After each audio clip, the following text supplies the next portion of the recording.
Rank वैंक में क्या रखा है, जीवन का असली आधार तो प्रेम है ना।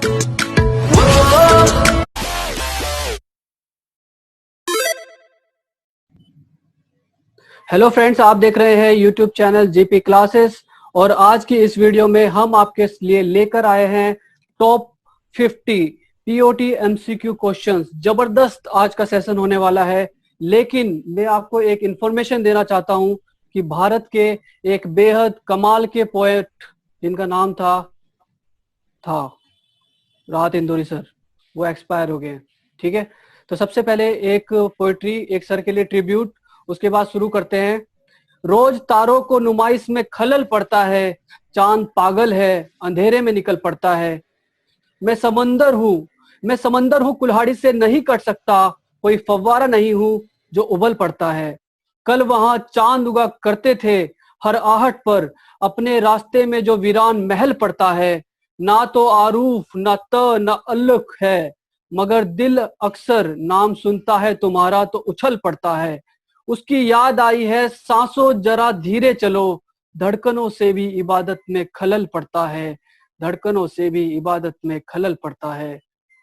तो प्यारे दोस्तों, एक बेहद ही मकबूल शायर, ठीक है, राहत इंदौरी सर, वो एक्सपायर हो गए हैं। मैं चाहूंगा हम सभी उनको एक RIP दें, रेस्ट इन पीस। ठीक है, तो आइए आज का सेशन शुरू करते हैं। सर शुरू करें। तो मैं आपके जानकारी के लिए बता दूं, आज का जो क्लास है ना बहुत तेज होने वाले। करीब हम आज 40-42 मिनट में पूरे 50 क्वेश्चन करने वाले हैं, और ये क्वेश्चन कहीं ना कहीं आपको कराए जा चुके हैं, कुछ क्वेश्चन आपके टेस्ट में भी होंगे। यानी कुल मिलाकर कहने का मतलब ये है, आज बस आपको जवाब देना है। हम आपको बहुत कम समझाने वाले आज की क्लास में, आज आपको ज्यादा एफर्ट दिखाना है, फटाफट आपको जवाब देना है। तो पहला क्वेश्चन आपके सामने आ गया। पहला क्वेश्चन आपके सामने है, इज पैसिव टीचिंग मेथड निम्नलिखित 4 मेथड में से कौन सा पैसिव टीचिंग मेथड होगा? Group discussion, teaching others, practice या फिर डेमोन्स्ट्रेशन? तो आपको जवाब देना फर्स्ट क्वेश्चन। सेकंड क्वेश्चन आपके सामने। पहला क्वेश्चन क्या, पैसिव टीचिंग मेथड कौन सा है? तो मैंने आपको बताया था, तो आप फटाफट जवाब दो। इसका क्या होगा? क्या इसका जीडी होगा? जीडी नहीं होगा भाई, जीडी में तो आप एक्टिव रहते हो, आप जवाब देते हो। टीचिंग अदर ये आपका बेस्ट में आता है। प्रैक्टिस में आप इन्वॉल्व रहते हो, ये नहीं आएगा। इसका क्या हो जाएगा? डेमोन्स्ट्रेशन। हाँ, डेमोन्स्ट्रेशन अगर आप खुद करते हैं ना, फिर आपका एक्टिव आता है। पर जो आपका डेलकॉन एक्सपीरियंस है ना, वहां पे डेमोन्स्ट्रेशन की जो बात की गई है वो अगला पर्सन करके आपको दिखा रहा है, आप इन्वॉल्व नहीं हो। तो जो पहले का जवाब जिसने दिया डेमोन्स्ट्रेशन, उसका बिल्कुल सही जवाब है। दूसरा क्वेश्चन सर। अगला क्वेश्चन आपके सामने है, इज पार्टिसिपेटरी टीचिंग मेथड निम्नलिखित 4 मेथड में से कौन सा पार्टिसिपेटरी टीचिंग मेथड होगा? लेक्चर, डेमोन्स्ट्रेशन, ग्रुप डिस्कशन या फिर रीडिंग? तो इसका जवाब देना आपको फटाफट। पासिव क्या, दूसरा पहला कौन सा था आपका? पैसिव था। दूसरा पहला आपका पैसिव था, दूसरा क्या आपका एक्टिव है। फिर इसका दूसरा नाम क्या है? इसका दूसरा नाम आपका पार्टिसिपेटरी, यानी जिसमें आप पार्टिसिपेट कर रहे हो। लेक्चर में नहीं, लेक्चर तो अगला बंदा ले रहा है ना, आप इसमें कुछ कर नहीं रहे हो। डेमोन्स्ट्रेशन भी अगला पर्सन कर रहा है, आप वहां पे इन्वॉल्व नहीं हो। डीजेडी जीडी, हाँ जीडी हो सकता है। क्यों? क्योंकि जीडी इसलिए हो सकता है, जीडी में आप एक तरह से डिस्कस करते हैं ना, आप वहां पे आप इन्वॉल्व रहते हो। इसका जिसने भी जवाब दिया है, क्या चीज दूसरे क्या होगा? फटाफट जवाब, जो जिसने अभी तक जवाब नहीं दिया है, तो दूसरे को हो जाएगा आपका जेडी, यानी कि ग्रुप डिस्कशन। मैं आपको एक डायग्राम दिखाता हूँ, यहाँ पे चीजें और क्लियर हो जाएगा आपको। यहाँ पे देखो क्या है, पहला आपका लेक्चर है, दूसरा रीडिंग है, तीसरा विजुअल है, और चौथा आपका डेमोन्स्ट्रेशन। यानी ये आपका पैसिव है, ये आपका पार्टिसिपेटिव टीचिंग मेथड है। पैसिव में आपके सारे चीज आ गया और आपके एक्टिव में आ गया। तो ये जो आपका ये डेमोन्स्ट्रेशन है, ये देखो आपका कहाँ पे है? पैसिव में है आपका, ठीक है। जबकि आपका जो जेडी है, जेडी आपका कहाँ पे है? पार्टिसिपेटरी में है। और डेमोन्स्ट्रेशन कहाँ पे आपका? पैसिव में है। शायद आपको चीजें यहाँ पे क्लियर है। एक आपको और दिखा देता हूँ, यहाँ पे देखो, तो यहाँ पे सब चीज आपको बताया जा चुका है, ठीक है। बस हम आपको आज प्रैक्टिस करा रहे हैं। अगले क्वेश्चन पे चलते हैं फटाफट। अगला क्वेश्चन आपके सामने है, learned experience bringing to our alert mind is known as. हमारे अलर्ट माइंड में लाए गए अनुभव को क्या कहेंगे? लर्निंग कहेंगे, रिकॉल कहेंगे, रिटेंशन कहेंगे या फिर रिकॉग्निशन कहेंगे? ये क्वेश्चन भी आपसे कई बार कराया जा चुका है। देखो आप क्या करते हो, किसी मैसेज को अपने माइंड में स्टोर करते हो, ठीक है, और उसको रिटेंशन बना के रखते हो, और रिक्वायरमेंट के अकॉर्डिंग उसकी पहचान करते हो। पर यहाँ पे क्वेश्चन क्या है? अलर्ट माइंड में, यानी कि जो आपके माइंड में लाया गया चीज को, ठीक है, कोई भी एक्सपीरियंस, कोई भी मैसेज, कोई भी कंटेंट को आप अपने माइंड में लाकर उसको कॉल कर रहे हो, बाहर कॉल कर रहे हो, प्रोड्यूस कर रहे हो, तो उस प्रोसेस को क्या कहते हैं? तो हम उसको क्या कहते हैं? तो मैं यहाँ देख रहा हूँ करीब 100% बच्चों को जवाब बिल्कुल सही आ रहा है। और किसके साथ जा रहे हैं? रिकॉल के साथ जा रहा है। अगले क्वेश्चन देखते हैं। अगला क्वेश्चन आपके सामने है, make the content permanent in the mind is known as. Content को माइंड में परमानेंट स्टोर करना क्या कहलाएगा? रिटेंशन, लर्निंग, प्रैक्टिस या फिर थिंकिंग? तो ये क्वेश्चन भी बहुत सी क्वेश्चन है आपका। देखो मैंने क्या कहा कि एक हमारे जो ये होता है ना नॉलेज के हमारे 4 एलिमेंट होते हैं। रजिस्ट्रेशन, किसी मैसेज को स्टोर करना, रिटेंशन यानी उस मैसेज को अपने माइंड में एक परमानेंट तक बना के रखना। जो कंटेंट आपने याद किया है, रजिस्ट्रेशन किया है, उसी कंटेंट को आप चाहते हो आपके माइंड में लंबे टाइम तक परमानेंट बना के रखो, तो हम उसको कहते हैं रिटेंशन कहते हैं। क्या कहते हैं? हम उसको रिटेंशन कहते हैं। इसका जिसने जवाब दिया रिटेंशन, बिल्कुल सही है। हाँ, रिटेंशन के लिए आप क्या करते हो? आप रिटेंशन के लिए बहुत से प्रिंसिपल आप यूज करते हो, जैसे कि फ्रीक्वेंसी का नियम आप यूज करते हो, एक्सरसाइज का नियम यूज करते हो, रेपिटेशन प्रिंसिपल आप यूज करते हो, चीजों को बार बार रिपीट करते हो। ये सब किसमें आते हैं? ये सब प्रिंसिपल हम यूज करते हैं रिटेंशन पावर बढ़ाने के लिए। अगले क्वेश्चन पे चलते हैं। तो अगला क्वेश्चन आपके सामने है, fourth step in Herbert lesson planning is. चौथा स्टेप जो हर्बर्ट ने सजेस्ट किया लेसन प्लानिंग के अंदर, वो कौन सा होगा? प्रेजेंटेशन होगा, टेस्टिंग होगा, प्रिपरेशन होगा या फिर एप्लीकेशन होगा? तो बहुत सिंपल क्वेश्चन है। देखो लेसन प्लान के 4 स्टेप है, तो आपको पता है 4 स्टेप क्या होता है? तो 4 स्टेप क्या होता है? टेस्ट होता है आपका। तो बहुत सिंपल क्वेश्चन है यार, बहुत सिंपल क्वेश्चन है। तो 5वें का जिसने जवाब दिया है टेस्टिंग यानी कि ऑप्शन बी, उसका बिल्कुल सही जवाब है। छठा क्वेश्चन देखते हैं क्या कह रहा हूँ। छठा क्वेश्चन है, third step in Herbert lesson planning is. Herbert lesson planning में तीसरा स्टेप क्या होगा? 4 ऑप्शन है, जल्दी बताइए क्या होगा। देखो बिल्कुल सिंपल क्वेश्चन है आपका। देखो 4 स्टेप जो था 5वां क्वेश्चन, पहले में आप प्रिपरेशन करते हो, दूसरे में आप क्या करते हो? प्रेजेंटेशन करते हो, तीसरे में आप एप्लीकेशन, चौथे में टेस्ट। तो छठा क्वेश्चन भी आपका ये कह रहा है तीसरा स्टेप आपको क्या होता है? तीसरा आपका स्टेप होता है एप्लीकेशन। तो इसका जिसने भी जवाब दिया ऑप्शन नंबर ए, उसका बिल्कुल सही जवाब है। आगे चलते हैं अगले क्वेश्चन पे। अगला क्वेश्चन आपके सामने आ रहा है एडगर डेल के एक्सपीरियंस से। एडगर डेल के अनुसार रीडिंग से आप कितने % सीखते हो 2 हफ्तों में? कितने % सीखते हो? 10%, 20%, 30%, 50%? जल्दी से बताइए क्या परसेंटेज सही होगा। तो यहाँ पे देखो किसके बारे में बात कर रहे हैं। यहाँ पे देखो आपको क्या मेंशन है यहाँ पे? रीड के बारे में। यहाँ पे फोकस करो आप भाई, यहाँ पे फोकस करो आप। जब चीजों को रीड करते हो तो रीड के थ्रू आप 2 हफ्ते में कितना % याद करते हो चीजों को पढ़ रहे हो वहां पे, ठीक है? तो आज जिसने इसका जवाब दिया क्या चीज होगा इसका? तो इसका जिसने भी जवाब दिया है क्या चीज? जल्दी फटाफट, बहुत से बच्चों का अभी कमेंट में जवाब नहीं आ रहा है। क्या होगा इसका? जल्दी जवाब दो, अभी भी कुछ बच्चों के जवाब नहीं आ रहा। तो इसका हो जाएगा आपका क्या होगा? तो इसका जिसने भी जवाब दिया 7वें का क्या हो जाएगा? तो जिसने भी इसका जवाब दिया ऑप्शन नंबर कौन सा? सी, यानी कि 10%। हम जब रीड करते हैं, ठीक है, तो हमें कितना % याद रहता है? हमें याद रहता है 10%। 8वां क्वेश्चन देखते हैं फटाफट। 8वां क्वेश्चन आपके सामने है, एडगर डेल के कौन ऑफ एक्सपीरियंस के अनुसार सुनने से कितने % सीखते हो आप 2 वीक्स के अंदर? ठीक है, तो 10%, 20%, 30%, 90%? जल्दी बताइए क्या परसेंटेज होगा। तो यहाँ पे देखो, यहाँ पे तो जो 7वां क्वेश्चन था आपका, जो आपका डेल कौन एक्सपीरियंस जब रीड कर रहे थे 10% था। अब यहाँ पे चीजों की जब आप क्या कर रहे हो? सुन रहे हो, हियर कर रहे हो, क्या करते हो? सुन रहे हो तो आपको कितना % याद होगा? तो आपको ये % थोड़ा सा बढ़ जाता है और कितना हो जाता है? ये हो जाता है आपका 20%। क्या हो जाता है? 20%। तो इसका जिसने भी जवाब दिया कौन सा 8वें का क्या होगा? 8वें का क्या होगा? फटाफट जवाब दो जिसने नहीं दिया।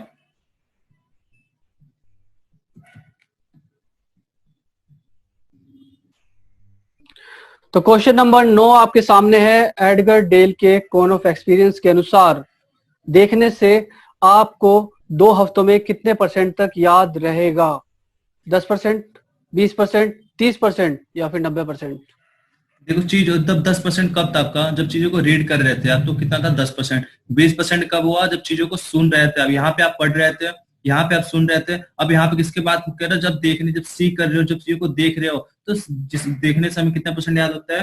तो हमें होता है 30%। 9वें का जिसने जवाब दिया 30%, उसका बिल्कुल सही जवाब है। 10वें क्वेश्चन पे चलते हैं।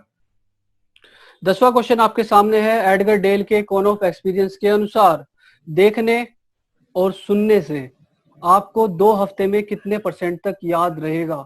20%, 50%, 70% या फिर 90%? ये देखो, ये हमारा किसने पढ़ने से है, ठीक है, ये देखने, सॉरी, ये किससे सुनने से है और ये देखने से है, यानी कि ठीक है। तो आपको यहाँ पे चीजें क्लियर हो गया। अब यहाँ पे क्या पूछा, चीजों को आप देख भी रहे हो और चीजों को सुन भी रहे हो आप, तो इससे कितना परसेंट याद होगा आपको। तो मैं देख रहा हूँ कमेंट सेक्शन में करीब 100% बच्चों को जवाब बिल्कुल सही आ रहा है, और इसका क्या है, तो इसका आपका 50% बिल्कुल सही जवाब है। अगले क्वेश्चन पे चलते हैं। ये अगला देखो, क्वेश्चन है यहाँ पे देख लो आप, यहाँ पे एक बार और चीजें दिखा देते हो। यहाँ पे जब चीजें को देखते हो सुनते हो तो 50%, यहाँ पे क्या था, जो चीजों को आप देख रहे थे, यहाँ पे देखो कितना 30%, जब आप चीजों को रीड कर रहे थे 10%, और चीजों को सुन रहे थे तो 20%। अगला क्वेश्चन आपके सामने है। एडगर डेल के अनुसार आप जब बोलते हो तो उससे कितने परसेंट तक आपको याद रहेगा 2 हफ्ते के टाइम पीरियड में? 30%, 50%, 70% या फिर 90%? तो इसका परसेंटेज बहुत ज्यादा बढ़ जाता है, और मैं देख रहा हूँ करीब 100% बच्चों को जवाब बिल्कुल सही आ रहे हैं। और किसके साथ जा रहे हैं, तो ये जा रहे हैं सभी के सभी 70% के साथ, तो बिल्कुल सही है। देखते हैं 12वां क्वेश्चन क्या कह रहा है आपसे। 12वां क्वेश्चन है। डेलगर एन के अनुसार से मतलब बोलने से और डू अपने आप करने से आप कितने परसेंट तक याद रहेगा आपको 2 वीक्स के अंदर? तो बहुत सिंपल 4 ऑप्शन क्वेश्चन है है। आपके सामने। तो बहुत सिंपल क्वेश्चन है। देखो 11वां क्वेश्चन क्या था, जब चीजों को बोल रहे थे सही कर रहे थे, पर यहाँ पे 12वां क्वेश्चन क्या कह रहा, तो 12वां क्वेश्चन क्या कह रहा, आप बोल भी रहे हो और चीजों को कर भी रहे हो। जैसे डूंग, यानी मैंने आपको बताया, जब भी आपके सामने डू शब्द आ जाए, चीजों को आप खुद कर रहे हो, तो सबसे ज्यादा लर्निंग होता है। और कितना होता है, ये होता है आपका 90%। इसका जिसने जवाब दिया 12वें का 90%, उसका बिल्कुल सही जवाब है। यहाँ पे देखो आप, जब चीजों की आप कर रहे हो और बोल भी रहे हो तो कितना है, 90% है, ठीक है। ये हमारा 12वां क्वेश्चन हो गया। जबकि ये जो 70% है, जब चीजों का बोल रहे हो, शेयर कर रहे हो, तो 70% है। शायद आपको चीजें क्लियर है। अगले क्वेश्चन पे चलते हैं फटाफट। अगला क्वेश्चन है आपका। Event having strong impact on mind. इसका मतलब है एक ऐसा इवेंट है जिसका आपके माइंड पर तगड़ा असर हुआ है, वो आपके माइंड में लंबे समय तक रहता है। इसे आप क्या कहोगे? लॉ ऑफ फ्रीक्वेंसी कहोगे? लॉ ऑफ स्ट्रॉन्ग इंप्रेशन, इसका मतलब इंप्रेशन बड़ा तगड़ा हुआ है आपके दिमाग पर। Law of continuity of interest, interest की कॉन्टिन्यूटी हुई है। या फिर लॉ ऑफ प्राइमरी कहेंगे? ये भी बहुत सिंपल क्वेश्चन है यार, कई बार करा जा चुका है, कई बार, ठीक है। तो इसका जवाब क्या होगा, हम बताएंगे ना, आपको कई बार बता चुके हैं। देखो क्लास में क्या है, मैंने आपको बताया था इम्पैक्ट का नियम। सबसे पहले मुझे ये बता दो कि इम्पैक्ट का नियम हम कहाँ पे यूज करते हैं। तो इम्पैक्ट का नियम हम करते हैं प्रेजेंटेशन में। कहाँ पे करते हैं, प्रेजेंटेशन में। तो वही कह रहा है, स्ट्रॉन्ग इम्पैक्ट कहाँ पे पड़ता है, जो आपके माइंड में लंबे टाइम तक याद रहता है, तो ये पड़ता है इंप्रेशन में। कहाँ पे, स्ट्रॉन्ग इंप्रेशन में। तो इसका जिसने जवाब दिया ऑप्शन नंबर बी, उसका बिल्कुल सी, इसका हो जाएगा आपका, ये हो जाएगा बी बी बी, ये हो जाएगा आपका, ठीक है। स्ट्रॉन्ग इंप्रेशन लंबे टाइम तक आपके माइंड में लंबे टाइम तक बना रहता है। अगले क्वेश्चन पे चलते हैं फटाफट। अगला क्वेश्चन है। Mind impact at early stage remain longer. इसका मतलब है जो चीज पहले होती है उसको दिमाग लंबे समय तक याद रखता है। इसे तो 4 ऑप्शन आपके सामने है। Law of continuity of interest, law of association, law of frequency या फिर लॉ ऑफ प्राइमरी। तो यहाँ पे भी देखो, बहुत सिंपल क्वेश्चन है आपका। क्या कह रहा कि आपके माइंड पे क्या हो रहा, इम्पैक्ट तो पड़ रहा, कैसे पड़ रहा, ईयरली स्टेज, यानी कि प्रारंभिक स्टेज से आपके माइंड पे क्या हो रहा, एक लंबा इफेक्ट पड़ रहा, एक प्रभाव पड़ रहा है। कहां से, यहाँ पे देखो ईयरली स्टेज, यानी कि प्रारंभिक स्टार्टिंग से ही आपके माइंड पे क्या हो रहा, इसका प्रभाव आपके लंबे टाइम तक बना रहता है। तो ये कौन सा नियम है, तो ये नियम है आपका, कौन सा है, फटाफट कमेंट सेक्शन में जिसने जवाब नहीं दिया वो जवाब दे सकता है। तो मैं यहाँ करीब देख रहा हूँ 100% बच्चों को जवाब बिल्कुल सही आ रहे हैं। और किसके साथ जा रहे हैं, तो वो जा रहे हैं आपके, तो जिसने अभी तक जवाब नहीं है फटाफट जवाब दो। तो इसका जिसने भी जवाब दिया है ऑप्शन नंबर क्या चीज, ऑप्शन नंबर डी, यानी कि प्राइमरी का नियम। प्राइमरी का नियम ये तो कहता है आपके प्रारंभिक से ही आपके दिमाग पे इसका लंबा एक असर होने लगता है, कि जो भी काम आप पहली बार करते हो आपको चीजें याद रहता है, ठीक है। जो भी चीज आप पहली बार करते हो आपको चीजें याद रहती है, ठीक है। और प्रारंभिक से ईयरली स्टेज से आपके माइंड पे एक लंबा प्रभाव पड़ता है। तो शायद आपको चीजें क्लियर है। अगले क्वेश्चन पे चलते हैं। अगला क्वेश्चन है आपके सामने। Article of interest remain in mind for longer, this is. इसका मतलब है जिस चीज में आपको इंटरेस्ट है वो आपके माइंड में लंबे समय तक रहती है जानकारी। इसे आप क्या कहोगे? कॉन्टिन्यूटी ऑफ इंटरेस्ट कहोगे, लॉ ऑफ एसोसिएशन कहोगे, लॉ ऑफ फ्रीक्वेंसी कहोगे या फिर लॉ ऑफ सीक्वेंस कहोगे? ये भी बहुत प्यारा क्वेश्चन आपका, ठीक है। किस आर्टिकल का इंटरेस्ट आपके माइंड पे एक लंबे टाइम तक बना रहता है? किसका बना रहता है कि जो आप चीजों को इंटरेस्ट लेके पढ़ते हो, क्या करते हो आप, कंटिन्यूटी आप इंटरेस्ट ले लेके पढ़ते हो, तो उसका जो इफेक्ट पड़ता है उस आर्टिकल का आपके माइंड पे लंबे टाइम तक पड़ा रहता है। तो इसका जवाब क्या हो जाएगा? मैं देख रहा हूँ करीब 100% बच्चों को जवाब बिल्कुल सही आ रहे हैं। और किसके साथ जा रहे हैं? तो सभी के सभी ऑप्शन नंबर किसके साथ जा रहे हैं? तो सभी के सभी ऑप्शन नंबर ए के साथ जा रहे हैं। यानी जो चीज आज जो भी आर्टिकल है, जो भी लेख है, अगर आप इंटरेस्ट लेके कंटिन्यू के साथ पढ़ते हो तो उसका जो प्रभाव है आपके माइंड पे एक लंबे टाइम तक बना रहता है। अगले क्वेश्चन पे चलते हैं फटाफट। अगला क्वेश्चन आपके सामने है, if two things are similar in properties. इसका मतलब है दो वस्तुएं जिनकी प्रॉपर्टीज सिमिलर हैं, आप एक को याद करो तो आपको दूसरी वस्तु याद आ जाएगी। इसे आप क्या कहोगे? Law of association, law of similarity, frequency या फिर सीक्वेंस?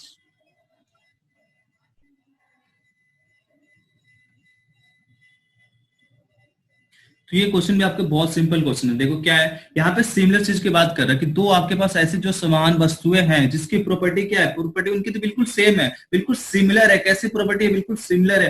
अगर आप एक को याद करते हो तो आपको ऑटोमेटिक दूसरा याद आ जाता है। तो ये नियम किसमें होता है? जिसने इसका जवाब दिया ऑप्शन नंबर कौन सा, बी या सी? तो जिसने इसका जवाब दिया ऑप्शन नंबर बी, यानी सिमिलैरिटी का नियम उनका बिल्कुल सही है इसका। ठीक है, क्या नियम होगा आपका? Law of similarity. इसका दूसरा नाम क्या है? कोई बताएगा इसका दूसरा नाम क्या है? कोई भी? चलो उसको आपको लास्ट में बताएंगे ऐसा कौन सा नियम है आपको। ठीक है, अगला क्वेश्चन चलते हैं फटाफट। दूसरा क्वेश्चन है आपका, आर्टिकल्स ऑफ अपोजिट नेचर। इसका मतलब है दो चीजें जिनका नेचर जो है वो अपोजिट है। ठीक है, आप एक को याद करते हो, दूसरा आपको याद रहता है, तो ये किसके अंतर्गत आएगा?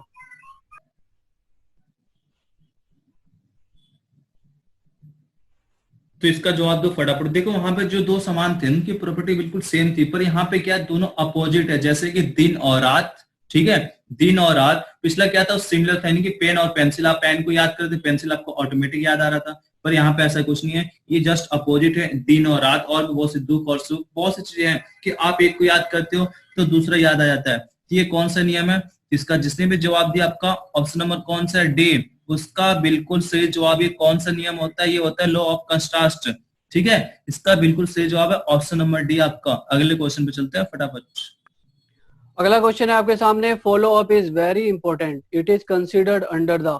फॉलो अप जो है वो बहुत ही ज्यादा इंपॉर्टेंट माना जाता है। It is considered under the, ये किसके तहत आएगा? लॉ ऑफ रिपीटेशन के अंतर्गत आएगा, रिपीट कर रहे हो आप चीजों को। फ्रीक्वेंसी के अंतर्गत आएगा, आप बार बार कर रहे हो। Law of continuity of interest, जिस चीज में आपको इंटरेस्ट है उस काम को बार बार कर रहे हो।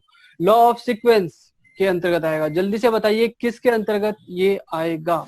ये बहुत प्यारा क्वेश्चन है। मैं देख रहा हूँ हल्के फुल्के जवाब ऊपर नीचे आ रहे, किसी का ए आ रहा है, किसी के बी आ रहा है, पर फॉलो अप जब भी आएगा, फॉलो अप मतलब चीजों को जांच करना, तो किसमें करते हो? तो आप उसको, अगर आपके सामने फ्रीक्वेंसी भी है और रिपीटेशन भी है, तो जब भी आपके सामने आ जाए क्या चीज, फॉलो अप आ जाए, तो आपको फ्रीक्वेंसी ना चूज करके आपको क्या चूज करना पड़ेगा? तो आपको करना है क्या चीज, रिपीटेशन। जब चीजों को आप करोगे, इसका बिल्कुल सही जवाब क्या होगा इसका? अभी भी जवाब दो फटाफट कमेंट सेक्शन में। तो इसका क्या हो जाएगा? जब आप चीजों को फॉलो अप आएगा आपके सामने, तो आप समझ जाना किसके बात कर रहा है, और रिपीटेशन के बारे में बात कर रहा। तो ये चीज किस में आता है? ये आपका ऑप्शन है, जिसने भी जवाब दिया उसका बिल्कुल सही है। ठीक है, फ्रीक्वेंसी का इसको प्रीफर ज्यादा नहीं करेंगे, इसको प्रीफर कम कौन सा, रेपिटेशन करेंगे। चीजों को बार बार इसको रिपीट करना है, तो फॉलो अप में आता है आपका। ठीक है, अगले क्वेश्चन पे चलते हैं फटाफट। अगला क्वेश्चन है, कुछ घटनाओं की पुनरावृत्ति लंबे अवधि के लिए मन में रहती है, इसे आप क्या कहोगे? Law of prairie, law of frequency, law of effect, या ऑल ऑफ दीज? तो यहाँ पे देखो दूसरे क्वेश्चन, इसको ये क्वेश्चन था नहीं आपका, फिर भी मैंने इसलिए रखा। यहाँ पे देखो, जब आपके सामने फॉलो अप आ जाए, वेरी इंपॉर्टेंट, तो आपको जाना है रेपिटेशन के साथ। ठीक है, और जब आपका रेपिटेशन पहले दे के रखे, तब आएगा आपका फ्रीक्वेंसी। क्योंकि जो रिटेंशन था ना, रिटेंशन में आप कौन सा नियम यूज करते हो? तो आप रिटेंशन बनाए रहने के रेपिटेशन भी यूज करते हो, रिपीटेशन यूज करते हो, आप फ्रीक्वेंसी के नियम यूज करते हो, आप एक्सरसाइज के नियम करते हो। इस क्वेश्चन क्या कर रहे हो? फॉलो अप जब आएगा तो आप रेपिटेशन के साथ जाना। ठीक है, और जब आपके सामने पहले रिपीटेशन आ जाए तो आप जाना फ्रीक्वेंसी के साथ। चीजें हर कोई क्वेश्चन आपका रिलेटेड है, इसलिए मैंने रखा। ये क्वेश्चन था नहीं, तो इसका जिसने भी जवाब दिया है, इसका जिसने जवाब दिया ऑप्शन नंबर बी, उसका बिल्कुल सही है। जब रिपीटेशन आए तो फ्रीक्वेंसी चूज करना, जब फॉलो अप आए तो आपको रिपीटेशन चूज करना है। अगले क्वेश्चन पे चलते हैं फटाफट। अगला क्वेश्चन है, micro teaching elements are. Micro teaching के कौन कौन से एलिमेंट होते हैं? Micro class, micro lesson, component skill या ऑल ऑफ दीज? ये क्वेश्चन बहुत इंपॉर्टेंट है, दिमाग में सेट कर लो। माइक्रो टीचिंग के जो एलिमेंट होते हैं हमारे तीन होते हैं, कौन कौन से होते हैं? माइक्रो क्लास, जिसे माइक्रो ग्रुप कहते हैं, दूसरा है आपका माइक्रो लेसन, और तीसरा है आपका कंपोनेंट स्किल। ये तीनों आपके माइक्रो टीचिंग के एलिमेंट होते हैं। इसका जिसने जवाब दिया ऑप्शन नंबर डी, उसका बिल्कुल सही जवाब है। 20वां क्वेश्चन देखते हैं, 20वां क्वेश्चन आपसे क्या कह रहा है। अगला क्वेश्चन है micro teaching consist of phases. Micro teaching के कौन कौन से फेजेस होते हैं? कितने फेजेस होते हैं? 2 होते हैं, 3 होते हैं, 4 होते हैं या 6 होते हैं? तो यहाँ पे जिसने इसका जवाब दिया option number D, option D या क्या चीज होगा? जिसने इसका जवाब दिया आपका ऑप्शन बी, उसका बिल्कुल से देखो। माइक्रो टीचिंग के 3 आपके स्टेप होते हैं, सॉरी 3 आपके फेस होते हैं और 3 आपके एलिमेंट होते हैं। एलिमेंट भी आपके 3 होते हैं और फेसेस भी आपके 3 होते हैं। साइकिल और आपके एलिमेंट 6 होते हैं, बाकी आपके इसके जो फेसेस होते हैं आपके 3 होते हैं और एलिमेंट भी आपके 3 होते हैं। एलिमेंट के मैंने नाम आपको बता दी, ये आपके एलिमेंट है, और आपको मैं फेसेस के बारे में बता देता हूँ। फेसेस आपके कौन कौन से हैं? तो आपके 3 फेसेस होते हैं। पहला कौन सा आपका प्री एक्टिव फेस हो गया पहला, दूसरा क्या आपका एंटर एक्टिव फेस हो गया, और तीसरा क्या आपका, तो तीसरा यहाँ पे क्या मेंशन है? Post active face. पहला आपका प्री, एंटर और तीसरा आपका पोस्ट, ये 3 आपके फेस हैं। पहले इन चीजों को आप सीखते हो, दूसरे में आप प्रैक्टिस करते हो और तीसरे में उसको ट्रांसफर कर देते हो। अगले क्वेश्चन पे चलते हैं फटाफट। अगला आपका क्वेश्चन है 1 micro teaching cycle consist of how many stages? इसका मतलब है एक माइक्रो टीचिंग साइकिल के अंदर कितनी स्टेजेस होती हैं? कितनी स्टेजेस होती हैं जल्दी से बताइए। 3 होती हैं, 6 होती हैं, 7 होती हैं या फिर 9 होती हैं? देखो आपके फेस कितने थे? 3 हो गए, एलिमेंट आपके 3 हो गए, पर आपकी जब स्टेप और साइकिल के बारे में बात करें तो ये आपके 6 होते हैं। कितने होते हैं? 6 होते हैं, बिल्कुल ठीक है। ये देखो, ये आपके सामने 6 माइक्रो टीचिंग आ गए। पहला होता है प्लान, दूसरा होता है टीच, तीसरा होता है फीडबैक, चौथा होता है रीप्लान, पांचवा होता है रीटीच, छठा होता है आपका रीफीडबैक। शायद आपको चीजें क्लियर है। यहाँ पे देखो, ये आपकी टाइमिंग है, टाइमिंग आपकी 15 से 20 मिनट तक होती है। अगले क्वेश्चन पे चलते हैं फटाफट।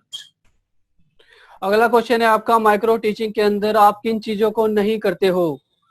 किस प्रकार क्या नहीं करते हो? मोर देन 20 मिनट्स, इसका मतलब है 20 मिनट से ज्यादा नहीं पढ़ाओगे। मोर देन 1 टॉपिक, यानी कि एक टॉपिक से ज्यादा नहीं पढ़ाओगे। मोर देन 5 स्टूडेंट, 5 से ज्यादा स्टूडेंट को नहीं पढ़ाओगे, या फिर ऑल ऑफ दीज? तो बहुत सिंपल क्वेश्चन। माइक्रो टीचिंग में क्या चीज नहीं होता? माइक्रो टीचिंग में 20 से मिनट से ज्यादा आप नहीं पढ़ा सकते, और एक ही टॉपिक होता है आपका, और उसको डीपली आपको स्टडी भी नहीं करना है। और ट्रेनिंग की संख्या कितनी होती है? 3 से 4 होती है, यानी 5 तक मान लेते हैं, 5 से ज्यादा नहीं होना चाहिए। तो इसका जिसने भी जवाब दिया ऑप्शन नंबर डी, उसका बिल्कुल सही जवाब है। ये नॉट के बारे में बात कर रहा है, नॉट सपोर्टेड, ठीक है। अगले क्वेश्चन पे चलते हैं फटाफट। अगला क्वेश्चन है इंस्ट्रक्शनल टेक्नोलॉजी कितने प्रकार की होती है? लो, मीडियम, हाई या फिर ऑल ऑफ दीज?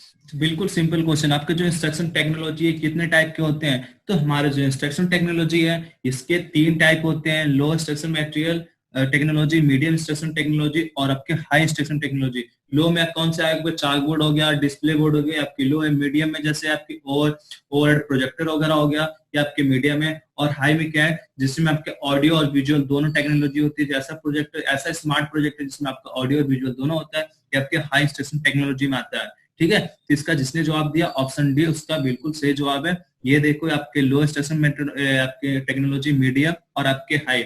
लो में कौन सा? आपके चाक बोर्ड आ गया, चार्ट आ गया, मॉडल आ गया, और मीडियम आपका ओवरहेड आ गया आपका, ठीक है। और हाई में क्या आता है आपका? डीएलपी यानी कि digital liquid projector, animation clip, और साथ ही साथ आपका वीडियो वगैरह सब आपके किस में आते हैं? हाई इंस्ट्रक्शन टेक्नोलॉजी में। अगले क्वेश्चन पे चलते हैं फटाफट।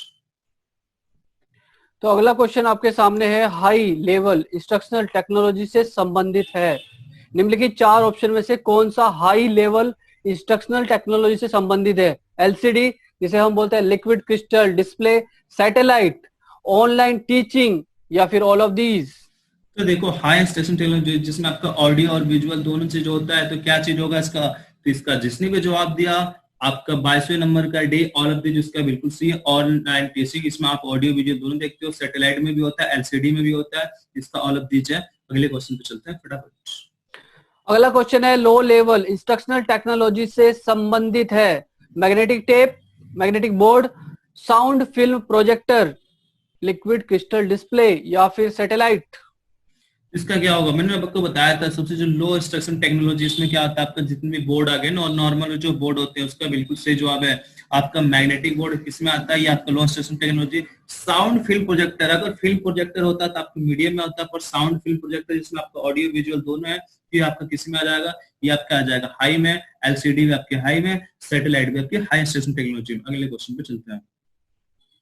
अगला क्वेश्चन है मीडियम लेवल इंस्ट्रक्शनल टेक्नोलॉजी से संबंधित है LCD, modem, sound film projector या फिर सैटेलाइट। तो जल्दी जवाब दो, इसका क्या होगा, मीडियम लेवल इंस्ट्रक्शनल टेक्नोलॉजी से संबंधित है। तो मीडियम में क्या आता है आपका, मॉडेम आता है ना, कल ही बताया गया था आपको। तो क्या आएगा इसका, तो 24 का जिसने भी जवाब दिया ऑप्शन बी मॉडेम, उसका बिल्कुल सही जवाब है। अगले क्वेश्चन पे चलते हैं फटाफट। अगला क्वेश्चन है ओएचपी प्रोजेक्टर किस इंस्ट्रक्शनल टेक्नोलॉजी से संबंधित है, लो, मीडियम, हाई या फिर ऑल ऑफ दीज। देखो आपका 25 क्वेश्चन क्या कह रहा, ओएसपी कह रहा और प्रोजेक्टर, ये प्रोजेक्टर आपका नॉर्मल प्रोजेक्टर, ये स्मार्ट प्रोजेक्टर या फिर ऑडियो विजुअल प्रोजेक्टर नहीं, ये नॉर्मल प्रोजेक्टर के बारे में बात कर रहा। जब नॉर्मल प्रोजेक्टर आएगा तो आप समझ जाना बस उसमें विजुअल है, ऑडियो नहीं है, तो आपका मीडियम इंस्ट्रक्शनल टेक्नोलॉजी में आता है इसका। तो इसका जिसने जवाब दिया ऑप्शन बी, उसका बिल्कुल सही जवाब है। अगर यहाँ पे होता आपका क्या चीज, आपका स्मार्ट प्रोजेक्टर होता या फिर एलसीडी प्रोजेक्टर होता, तब उसका होता हाई इंस्ट्रक्शन टेक्नोलॉजी। अगले क्वेश्चन पे चलते हैं फटाफट। अगला क्वेश्चन आपका है what is another name for operant conditioning theory. Operant conditioning theory जिसे किसने दिया था, बीएफ स्किनर ने दिया था। इस थ्योरी को किस नाम से और जाना जाता है, CR theory, SR theory, RS theory या ऑल ऑफ दीज। देखो हम ऑपरेंट कंडीशनिंग थ्योरी को हम इसको रिस्पॉन्स स्टिमुलस थ्योरी बोलते हैं, क्योंकि वहां रिस्पॉन्स पे फोकस किया। जो ऑपरेंट कंडीशनिंग थ्योरी है, यहाँ पे जो फोकस किया गया था, यहाँ पे रिस्पॉन्स पे फोकस किया गया था, तो हम इसलिए रिस्पॉन्स स्टिमुलस थ्योरी कहते हैं। यानी कि क्या बोलते हैं, हम इसको बोलते हैं क्या चीज, हम इसको बोलते हैं रिस्पॉन्स स्टिमुलस थ्योरी के आरएस थ्योरी बोलते हैं। कब किसने दिया था, आपके बीएफ स्किनर ने दिया था। बीएफ स्किनर कहाँ के थे, ये आपके अमेरिकन थे, और 1938 में इन्होंने किस पे किया था, तो इन्होंने रैट पे किया था, चूहे पे किया था, और 1943 में 5 साल बाद किस पे किया था, तो कबूतर पे किया था। अगले क्वेश्चन पे चलते हैं फटाफट। अगला क्वेश्चन है आपका पीओटी इज। अगले क्वेश्चन पे जाने से पहले यहाँ पे मैं आपको थोड़ा और बता देता हूँ। जो क्लासिकल कंडीशनिंग रिस्पॉन्स थ्योरी है, हम इसको सीआर थ्योरी के नाम से जानते हैं, और जो हमारी ट्रायल एंड एरर थ्योरी है, ये किसने दिया था, ये आपके पॉलो साहब ने दिया था। वो कैसे थे, वो किस देश के साइंटिस्ट थे, तो आप कमेंट सेक्शन में लिख सकते हो। ये कौन सी है, ट्रायल एंड एरर थ्योरी किसने दिया था, आपके थॉर्नडाइक साहब ने दिया था। और इसका शॉर्ट नाम क्या है, जिसको हम स्टिमुलस रिस्पॉन्स। इस थ्योरी का जो मेन फोकस था वो आपके स्टिमुलस पे था। किस पे था, स्टिमुलस पे था। जबकि जो ऑपरेंट थ्योरी है उस पर जो मेन फोकस था उस पे किस पे था, तो उस पे था आपके रिस्पॉन्स पे। पर जो आपकी क्लासिकल कंडीशनिंग थी, इस पर जो मेन फोकस था उस पे कंडीशनिंग पे फोकस था। किस पे था, कंडीशनिंग पे, इसलिए हम कंडीशनिंग रिस्पॉन्स थ्योरी कहते हैं। अगले क्वेश्चन पे चलते हैं। अगला क्वेश्चन है पीओटी को और किस नाम से जाना जाता है, teaching technique, method of instruction, training methodology या ऑल ऑफ दीज। तो बिल्कुल सिंपल क्वेश्चन है, पीओटी आप पढ़ रहे हो भाई, पीओटी के और कौन कौन से नाम है, ठीक है। तो हम इसको टीचिंग टेक्निक बोलते हैं, हम इसको मेथड ऑफ इंस्ट्रक्शन बोलते हैं, हम इसको ट्रेनिंग मेथोडोलॉजी बोलते हैं। और तीसरा नाम क्या है इसका, जो पीओटी, इसका फुल फॉर्म क्या है, तो प्रिंसिपल ऑफ टीचिंग। तो इसका जिसने जवाब दिया ऑप्शन नंबर डी, उसका बिल्कुल सही जवाब है। अगले क्वेश्चन पे चलते हैं फटाफट।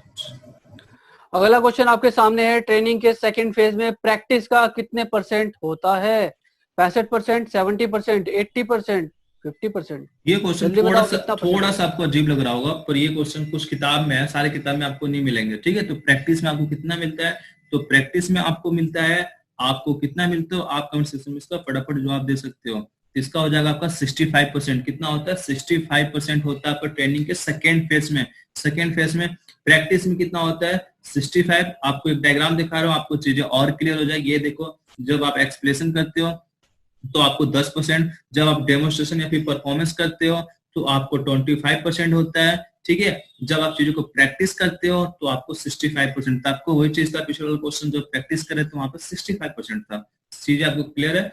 अगले क्वेश्चन पे चलते हैं।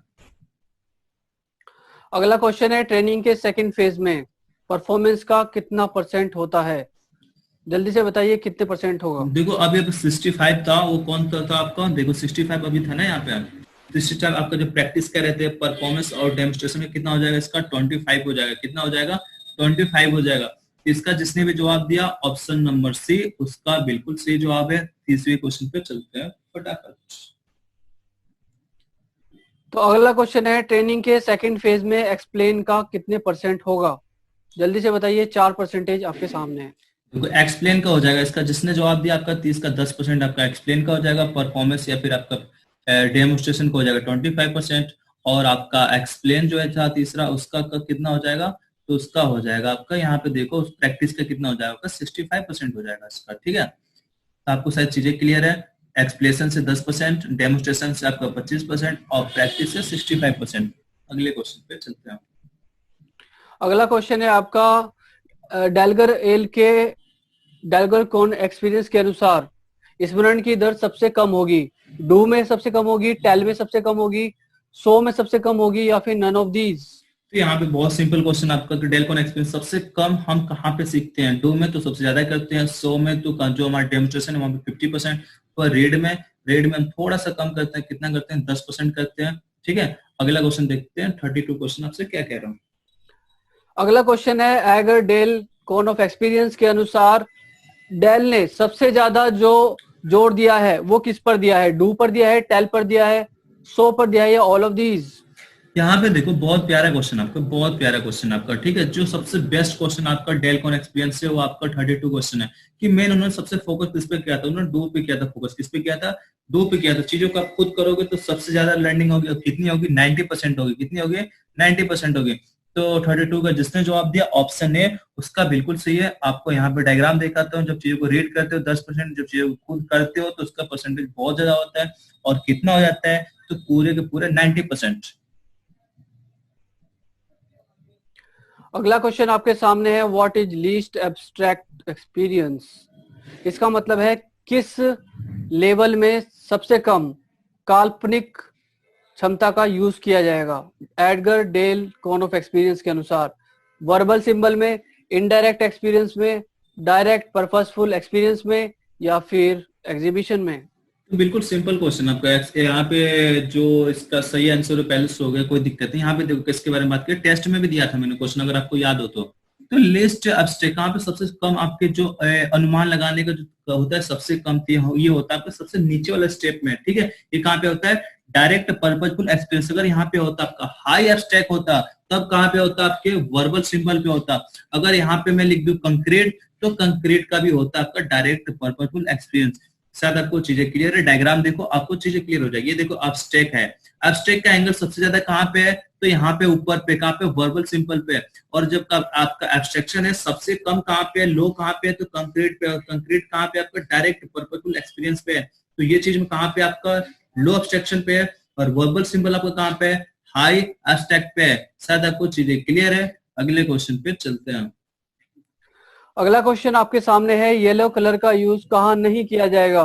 Warning of danger, question sign, इसका मतलब है एक तरीके से जहां पर सावधानी बरतने की साइन होगा, मशीन गार्ड में, या फिर एस्केप रूट्स, इसका मतलब है जो बचाव के रास्ते होते हैं वहां पर।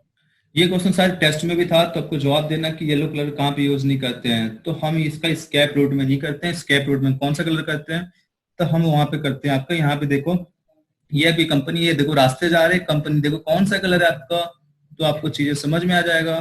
तो यहाँ पे भी देखो आपको चीजें और क्लियर हो जाएगी। ये होता है आपका ग्रीन कलर का होता है ना। तो इसका जिसने जवाब दिया इसका ऑप्शन नंबर डी, उसका बिल्कुल सही। ऑप्शन जो ए है डेंजर के साथ, वो डेंजर आपको चीज नहीं बता रहा, आपके वार्निंग के लिए डेंजर दे रहा हूँ। डेंजर शब्द अगर सिंगल आता तो रेड होता, बाकी वार्निंग के साथ है तो येलो होगा उसका। अगले क्वेश्चन पे चलते हैं फटाफट। अगला क्वेश्चन है, micro teaching does not help in? Micro teaching से किस चीज में हेल्प नहीं मिलेगी? सेल्फ कॉन्फिडेंस को बढ़ाने में, इमीडिएट फीडबैक में, टीचिंग स्किल में, या डेप्थ ऑफ स्टडी मटेरियल में? ये क्वेश्चन भी आपका बहुत सही क्वेश्चन है आपका कि माइक्रो टीचिंग किस में हेल्प नहीं करता हो, तो किस में नहीं करता, आपको इसका जवाब देना है। इसका क्या होगा, इसका ए होगा, बी होगा, सी होगा, या फिर डी होगा। तो मैं यहाँ पे देख रहा हूँ बहुत से जवाब आ रहे हैं। तो बार बार वो बढ़ नहीं रहा, कि कुछ प्रॉब्लम हो रही है आज।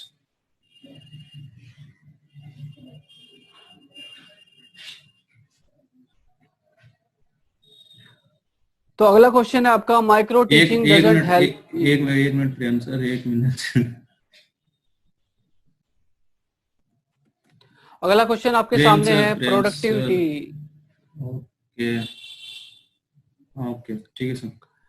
अगला क्वेश्चन है प्रोडक्टिविटी कैसे बनेगा? विल बटे स्किल से बनेगा, विल प्लस स्किल से बनेगा, विल माइनस स्किल से बनेगा, या विल गुना स्किल से बनेगा? देखो ये क्वेश्चन मैं आपको टेस्ट में दिया था, प्रोडक्टिविटी किसके इक्वल होता है? तो जब आपने इच्छा को, जो आपका मन है उसको अगर आप स्किल से मल्टीप्लाई करते हो तो आपको मिलता है प्रोडक्टिविटी। इसका जिसने भी जवाब दिया ऑप्शन नंबर डी, उसका बिल्कुल सही जवाब है। अगले क्वेश्चन पे चलते हैं फटाफट। अगला क्वेश्चन है aim of micro teaching is. Micro teaching का क्या एम होता है? Prepare student for exam, student को तैयार करते हो आप एग्जाम के लिए। Prepare teacher candidate to real class setting, इसका मतलब है टीचर को तैयार करते हो एक रियल सेटिंग के अंदर परफॉर्म करने के लिए। फैकल्टी डेवलपमेंट, फैकल्टी का डेवलपमेंट करते हो। To developing teaching skills, teaching skills को डेवलप करते हो। तो यहाँ पे देखो ऑप्शन आपको मिलते जुलते हैं, पर चारों में से आपको एक सिलेक्ट करना है। तो आपको करते हो टीचर को प्रिपेयर करते हो कि क्लास में अपने आप को रियल की तरह से सेटिंग कर सके, अपने को अच्छे से पढ़ा सके आपका, ठीक है। तो इसका जिसने भी जवाब दिया इसका ऑप्शन नंबर बी, उसका बिल्कुल सही जवाब है। कुछ बच्चों यहाँ ऑप्शन डी के साथ जा रहे हैं, पर इसका जवाब बी है, उसका बिल्कुल सही है। आप क्या करते हो, आप अपने इंस्ट्रक्टर को, टीचर को, क्योंकि वास्तविक अच्छा सेटिंग के लिए, क्लास को रियल सेटिंग करने के लिए बिल्कुल तैयार करते हो, क्लास में कैसे वो पढ़ाएगा, क्या चीज नहीं है, ठीक है। इसके अंदर ही आपका टीचिंग स्किल इनबिल्ड है इसका, ठीक है। अगले क्वेश्चन पे चलते हैं, आपको और चीजें और क्लैरिटी के साथ समझ में आएगी, ठीक है।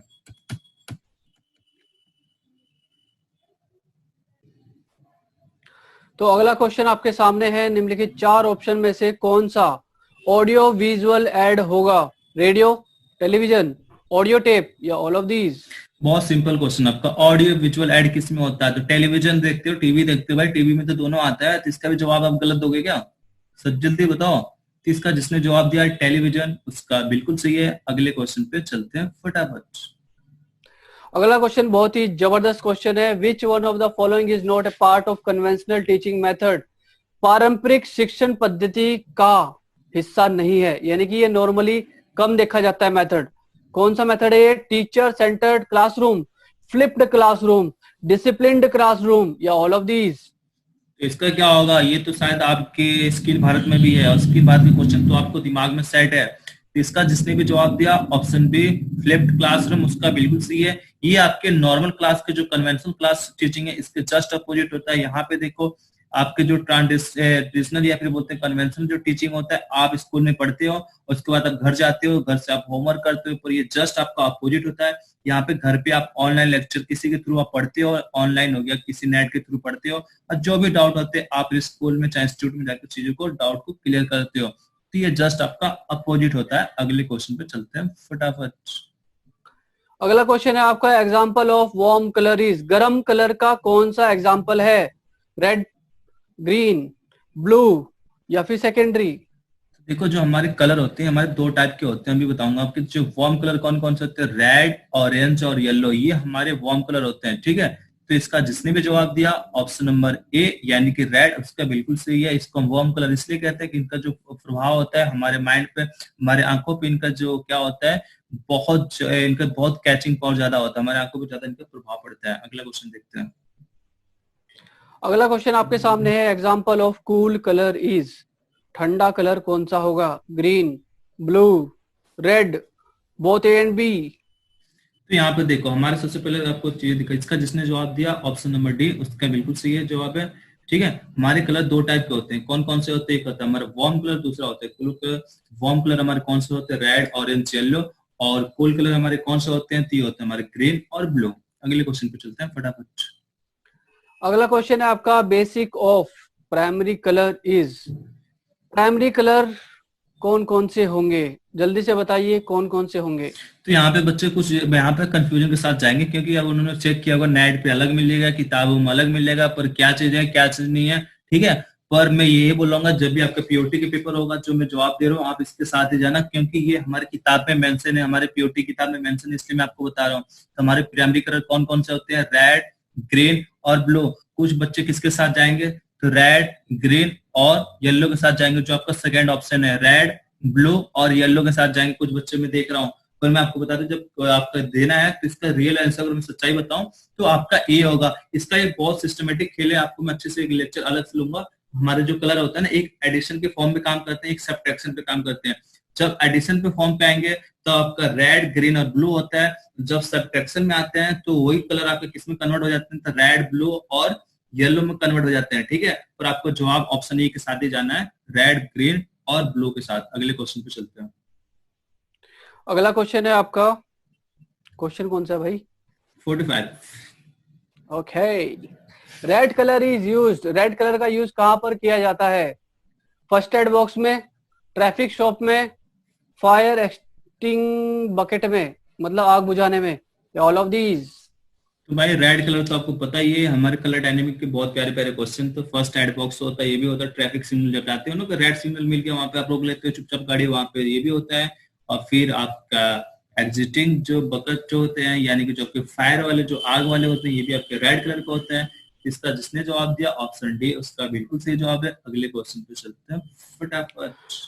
अगला क्वेश्चन है आपका, on the basis of effect colour is classified in, कितने प्रकार का कलर होंगे इफेक्ट के आधार पर? वार्म कलर, कूल कलर, दोनों, या फिर नन ऑफ दीज? तो ये क्वेश्चन तो अभी आपको बताया गया कि जो हमारे बेसिक कलर के जो इफेक्ट के आधार पे होते हैं, दो कलर होते हैं, वार्म कलर और दूसरा होता है हमारे कूल कलर। इसका जिसने जवाब दिया ऑप्शन नंबर सी, उसका बिल्कुल सही जवाब है। यहाँ पे देखो हमारे दो कलर होते हैं, वार्म कलर, कूल कलर, ठीक है। वार्म कलर हमारे रेड हो गया और कूल कलर हमारा ग्रीन हो गया और ब्लू हो गया। अगले क्वेश्चन पे चलते हैं फटाफट। अगला क्वेश्चन है आपका, चॉक बोर्ड पर लिखते समय सब हेडिंग का लेटर साइज कितना होना चाहिए? जल्दी से बताइए कितना होना चाहिए सब हेडिंग का? सब हेडिंग, मेन हेडिंग के बारे में बात नहीं कर रहा, ठीक है, सब हेडिंग के बारे में बात कर रहा। तो इसका आप फटाफट जवाब दे सकते हो। इसका जवाब क्या होगा? बहुत अच्छा क्वेश्चन है आपका, बहुत सिंपल क्वेश्चन, सिंपल सिंपल बहुत सिंपल, ठीक है। तो सब हेडिंग का जो साइज होता है कितना होता है? ये होता है आपका 35 से 45 mm। और जो आपका मेन हेडिंग होता है वो होता है आपका 50 से 60 mm। और जो आपके अंडर सब हेडिंग होता है वो होता है आपका 30 से 40। और जो आपके नॉर्मल कंटेंट होते हैं ये होता है 25 से 30 mm। शायद आपको चीजें क्लियर है। अगले क्वेश्चन पे चलते हैं फटाफट। अगला क्वेश्चन है आपका, IQ किसे कहेंगे? 4 ऑप्शन है, जल्दी से बताइए IQ किसे कहेंगे? IQ के लिए कल फॉर्मूला बताया गया था ना, टेस्ट में भी दिया गया था। तो आप इसका जवाब दो फटाफट, क्या होगा? तो मैं देख रहा हूँ करीब बहुत से बच्चे सही जवाब दे रहे हैं। इसका क्या होगा आपका IQ के लिए, ठीक है। तो क्या होगा आपका mental as upon chronological age, यानी कि जो आपके मानसिक आय अपॉन आपके वास्तविक आज के अनुपात के साथ 100 से मल्टीप्लाई कर देंगे तो हमें IQ मिल जाएगा हमको, ठीक है। तो इसका क्या हो जाएगा आपका ऑप्शन ए, जिसने जवाब दिया उसका बिल्कुल सही जवाब है। अगला क्वेश्चन आपके सामने है, स्टेप्स ऑफ क्वेश्चनिंग का सही क्रम है। क्वेश्चनिंग का सही क्रम क्या होगा? 4, इसमें आपके पास 6 ऑप्शन है, इनको सीरियल वाइज लगाइए और सही क्रम बताइए। ये बहुत अच्छा क्वेश्चन है, थोड़ा सा आपको लंबा दिख रहा पर ये आज का लास्ट क्वेश्चन है, ठीक है। आज हम बहुत जल्दी क्वेश्चन कर रहे थे तो आप इसका जवाब दे सकते हो। बहुत सिंपल क्वेश्चन है और बहुत ही मजेदार क्वेश्चन है, ठीक है। तो क्या होगा इसका?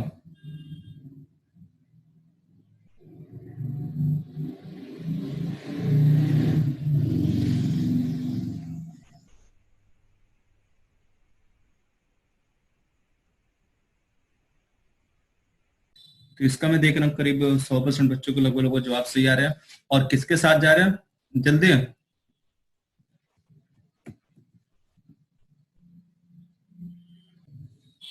तो इसका जिसने भी जवाब दिया आपका ऑप्शन नंबर सी, उसका बिल्कुल सही जवाब है। इसका सही सीक्वेंस क्या हो जाएगा? तो पहले नंबर पे आएगा आपका अस, उसके बाद दूसरे नंबर पे क्या आएगा? आप थोड़ा सा पॉज लोगे, ठीक है। दूसरे नंबर पे सी आ गया। तीसरे नंबर पे क्या करेगा? आप वहां पे कॉल करोगे उसको, यानी दूसरा आ जाएगा। फिर कॉल करने के बाद आप क्या करोगे वहां पे? तो आप वहां चीजों को उसको सुनोगे, सुनने के बाद क्या करोगे? उसको रिस्पॉन्स करोगे और लास्ट में उसको रिपीट कर दोगे। तो यहाँ पे आपके ये 6 स्टेप हो गए। शायद आपको चीजें क्लियर है। इसके बारे में थोड़ा सा आपको नेक्स्ट स्लाइड में यहाँ पे एक्सप्लेन कर देता हूँ, हम आपसे कल मिलेंगे। तो सबसे पहले आप चीजों क्या करते हो, यहाँ पे देखो। सबसे पहले आस्क, यानी कि सबसे पहले क्या करते हो? पूछते हो। जब आप क्लास में प्रेजेंटेशन दे रहे हो तो सबसे पहले आप ना वहां पे क्या करोगे? आप वहां पे, तो यहाँ पे क्या करते हो? यहाँ पे आप किसी ट्रेनिज का नाम नहीं लेते हो, ठीक है। पहले वाले स्टेप में आप किसी ट्रेनिज का नाम वहां पे आप नहीं लेते हो। आप जो कंटेंट पढ़ा रहे उसी कंटेंट से आप पूरे क्लास से आप पूछते हो कोई भी बात। पूछने के बाद आप थोड़ा सा पॉज लेते हो। क्यों लेते हो? कि यार जब आप थोड़े चुप नहीं रहोगे, अगला बंदा सोचेगा तभी तो जवाब देगा। मैं आपसे क्वेश्चन पूछ रहा हूँ और आपको जवाब देने के लिए टाइम नहीं दे रहा हूँ, तो आप जवाब दोगे? नहीं दे पाओगे ना। तो आप उस टाइम में अपनी मेमोरी का यूज करके जवाब अपने दिमाग में लाओगे, इसलिए हल्का समय पॉज लेना चाहिए। तो पहले आपने किसी का नाम नहीं लिया, ये चीज था पूरे क्लास के लिए था। उसके बाद थोड़ा सा आपने पॉज लिया, चुप हो गए। उसके बाद आपने कॉल किया। कॉल में क्या किया? आपने आप पर्टिकुलर किसी लड़के का नाम लिया, उसको स्टैंड अप कराया, चाहे बैठा के उसने क्वेश्चन पूछा कि आप इसका जवाब दो, तो उसका वो जवाब देगा। ठीक है, फिर उसके बाद क्या करो, चौथे स्टेप आप उसके जवाब को सुनोगे। हाँ, आपको एक चीज यहाँ पे फोकस करना है, वो बंदा कोई भी पर्सन है अगर गलत जवाब दे रहा है तो आप गलत जवाब आपको सुनना है, बीच में उसको रोकना नहीं है, टोकना नहीं है, बोलना नहीं कि आप गलत बोल रहे, बिल्कुल भी नहीं। आपको उसके पूरे बात को सुनना है, समझना है। ठीक है, सुनने के बाद आपको पूरे लास्ट में क्या बोलना है कि सर आपने जवाब बिल्कुल सही दिया है या फिर गलत दिया है, तो बिल्कुल आपने जवाब गलत दिया है। हाँ, एक बात और, अगर उसने गलत जवाब दिया है तो आप लास्ट में बता सकते हो कि आपने गलत जवाब दिया है। उसके बाद आप किसी दूसरे ट्रेनर से कहोगे, क्या उससे कहोगे। यहाँ पे दो कंडीशन बनता है। अगर उसने सही जवाब दिया तो आप उसको बताओगे नहीं कि आपने सही जवाब दिया है, फिर आप दूसरे ट्रेनर से पूछना स्टार्ट कर दोगे। ठीक है, तो ये करते हैं। अगर उसने गलत जवाब दिया तो आप उसको बताओगे कि आपने गलत जवाब दिया। फिर जब आप चीज उसको ये बताओगे तो आप उसके रिस्पॉन्स के देखोगे कि क्या वो दोबारा जवाब देना चाहता है या नहीं देना चाहता है। तो आप उसके रिस्पॉन्स के देखोगे कि जवाब देना चाहते हैं। अगर नहीं देना चाहते हैं तो आप किसी दूसरे ट्रेनर्स के साथ क्या करोगे, उसको क्वेश्चन रिपीट करोगे और रिपीट करके आप किसी दूसरे ट्रेनर से क्वेश्चन पुटअप करोगे, पूछोगे उससे। अगर उसने जवाब वो देगा, फिर जो जिस ट्रेनर से आपने पहले पूछा था आप उससे कहोगे कि आप इसके बात को बिल्कुल ध्यान से सुनो और आपको दोबारा ऐसे ही जवाब देना है। तो ये चीज पूरा एक प्रोसेस होता है। शायद आपको चीजें क्लियर है। प्रेम सर अभी आपको कुछ लाइन बताएंगे, फिर हम आपसे कल मिलने वाले हैं। उम्मीद है आपको आज का सेशन बढ़िया लगा होगा। जाते जाते कुछ पंक्तियां आप सबके लिए।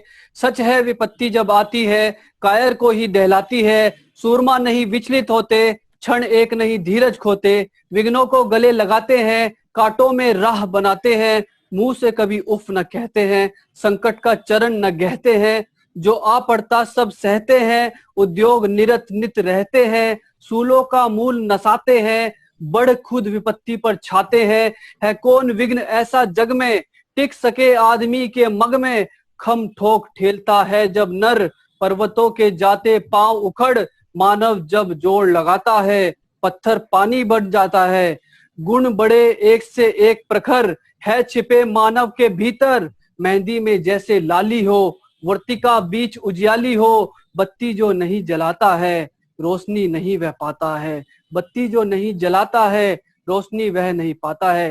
Happy Janmashtami to all of you. तो आज के लिए इतना रखते हैं, ठीक है। और आज थोड़ा सा आपको प्रॉब्लम हुई हो क्योंकि हमने थोड़ा सा स्पीड बहुत तेज रखा। हमने स्पीड तेज इसलिए रखा, हम आज को आपको सिखाने नहीं आते, हम आपको प्रैक्टिस कराने आते हैं, ठीक है। तो आज के लिए इतना रखते हैं। जय हिंद, जय भारत। रैंक में क्या रखा है? जीवन का असली आधार तो प्रेम है ना।